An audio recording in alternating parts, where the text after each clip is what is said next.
আমরা ভবিষ্যৎ বাংলাদেশটা যেন সুন্দর হয় সেই দিকে আমরা বিশেষভাবে নজর রাখছি এবং ভবিষ্যৎ বাংলাদেশটা সুন্দর হওয়ার জন্য আমাদের করণীয় কী, আমাদের নেতৃবৃন্দের আলাপ আলোচনার পরিপ্রেক্ষিতে আমরা সবাই একত্রিত হয়ে সেই কাজটি সাংগঠনিক দক্ষতার মধ্যে দিয়ে করতে চাই, যেখানে আমরা বারবার বলছি যে দেখুন এখনও সেই পরাজিত শক্তি ফ্যাসিস্টের যে থাবা, ফ্যাসিস্টের যে অপকর্ম, যে ষড়যন্ত্র, সেটা কিন্তু থেমে নাই।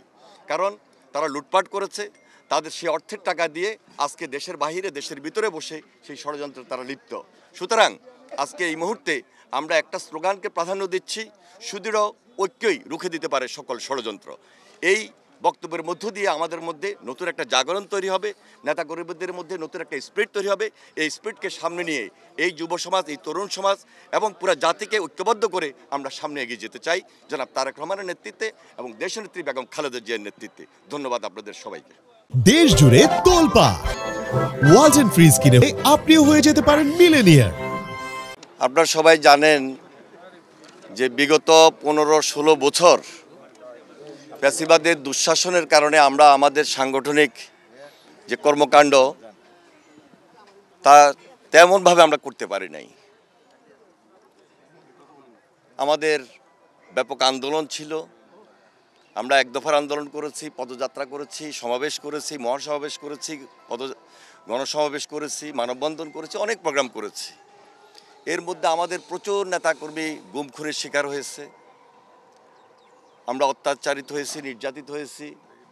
আমাদের অনেক নেতাকর্মী পঙ্গুত্ব বরণ করেছে, আহত হয়েছে, জেল খেটেছে। সব কিছু মিলে আমরা আমাদের যে আন্দোলন, সে আন্দোলনকে অব্যাহত রেখেছিলাম এবং শেষ পর্যন্ত ফ্যাসিস্ট শেখ হাসিনা পালিয়ে যেতে বাধ্য হয়েছে। 5 আগস্টের পর সারা বাংলাদেশে আমরা দলের পক্ষ থেকে সাংগঠনিক তৎপরতা বৃদ্ধি করেছি।